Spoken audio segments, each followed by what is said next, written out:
Sure. I do see this right now as we speak. The mayor is interviewing police chief candidates. So it does seem like an opportunity that maybe you talk about, learning a lesson, an opportunity to learn from this. Going through this trial, Jen, do you have anything that you'd hope that the city might learn from this and might change going forward?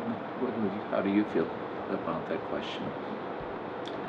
I believe the city can do better, and I believe they should go from the outside and ask the community what we need in our homes, what we need to help us. See, it's the lesson that we get from this jury verdict is that we are a country of diverse views. But when it comes to the Constitution, it's not a matter whether we're Republican or we're Democrat or we're Christian or we're Muslim. We're all on one side, and that's the side of the Constitution.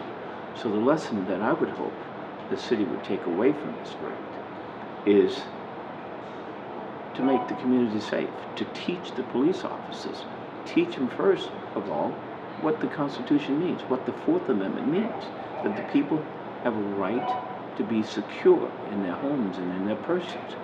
It was extremely humiliating for Mr. Grant, a 53-year-old man, to walk into the jail, into the courtroom in shackles, his arms and his feet shackled with chains, and to see his 80-year-old mother, who he promised he would never get into trouble, and to see him in chains, beat up, face blooded.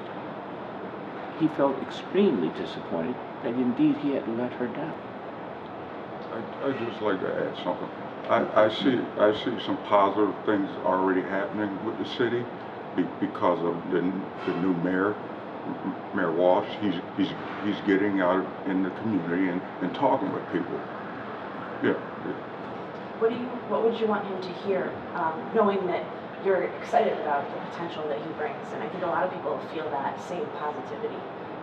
As he's setting policy, as he's looking at this case, what could he learn from this? So what do you want him to know? Well, I just feel really good about him getting out in the community and talking to people and see what we need in the communities. See, the past mayors, she didn't do that, and this mayor is, he's getting.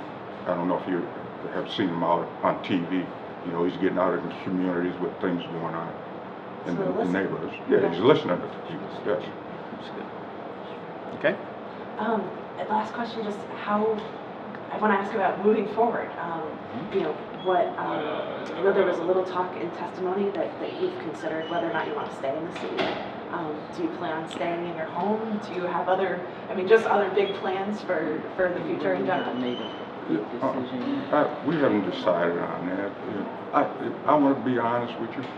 I really used to love to live in Syracuse. I really did. And I got a lot of positive people in my neighborhood. They got jobs just like me. They take care of their families just like I did.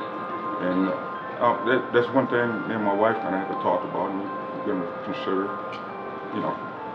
The other, as a last note, tragedy about this case is people like Mr. Grant, who has been a pillar in his community. After all, when he was beat up, he had this MILK, men in the lives of kids. He's been trying to help kids. To abuse an innocent man like that will drive the leaders out of the community. I would like to see better training for police officers. And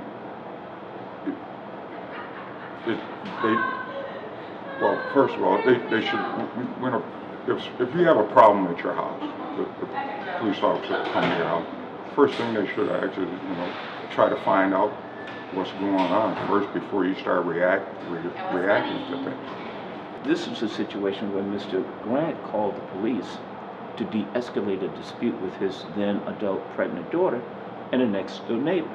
And rather than de-escalating this dispute, the police came in, went into his house, ignored 2 doorbells, didn't knock on the door, went into his house, ordered him out, and beat him into a state of brain damage. They escalated a non-issue.